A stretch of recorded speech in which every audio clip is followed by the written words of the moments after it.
তো আমাদের ওখানে হচ্ছে অষ্টম প্রহর, তো সেই জন্য যাব মণ্ডপে। তো তার জন্য টাকা নিয়ে নিলাম। তো আমি আর এই পুচকে, এই যে আমার সঙ্গী বলতে পারো এক কথায় ওই বাড়ি গেলে, তো দুইজনে টুকটুক টুকটুক করে গুড় করে কীভাবে হাঁটছে দেখছো। আর এই যে কত ছাগল শুয়ে, মানে ছাগলগুলোর দিকে চলে যাচ্ছে, বারবার টেনে টেনে নিয়ে আসছি।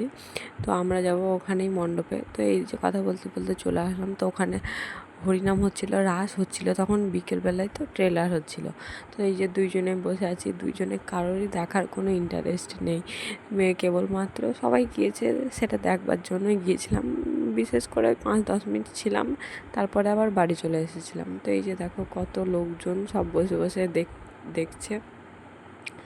আর হরিনাম হলে দেখে, কিন্তু এই ট্রেলার আর রাস হয়, রাস তো অনেক রাতে হয়, আর ট্রেলারটা যেহেতু বিকেলবেলায় হয় সেই জন্য সবাই যায় দেখতে।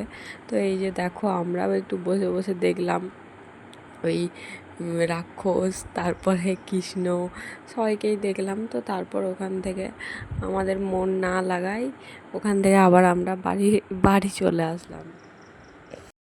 তো আমাদের ওখানে সবাই যখন কোনো অনুষ্ঠান হয়, সবাই মানে বাড়ির মেয়েরা যে আসে, তো বাড়ির সামনে রাস্তা আছে একটা জায়গা, তো রাতে যেহেতু হরিনাম হচ্ছিলো, ও তো সবাই ওখানে দেখতে যাচ্ছিলো, রাস্তায় লাইট দেওয়া ছিল, তো সেই কারণে আমি বাড়িতে তালা দিয়ে এই যে দেখো আবার রাস্তাতে যাব, একটু গিয়ে রাস্তাতে বসবো। বাড়িতে একা একা ভালো লাগছে না, সবাই রাস্তায় আছে।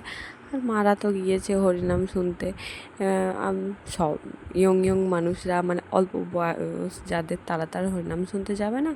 তো তারা এই যে আমি দেখো লাইট অফ করে তালা দিয়ে রাস্তায় গিয়ে বসবো। তো রাস্তা বলতে অনেক দূর না, বাড়ি থেকে বার হয়ে বাড়ির সামনেই ওখানটাতে বসবো। তো জুতোটাও পরে নিলাম।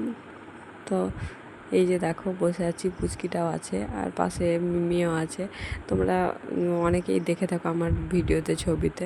তো ভিডিওটা এই পর্যন্তই রাখছি, দেখা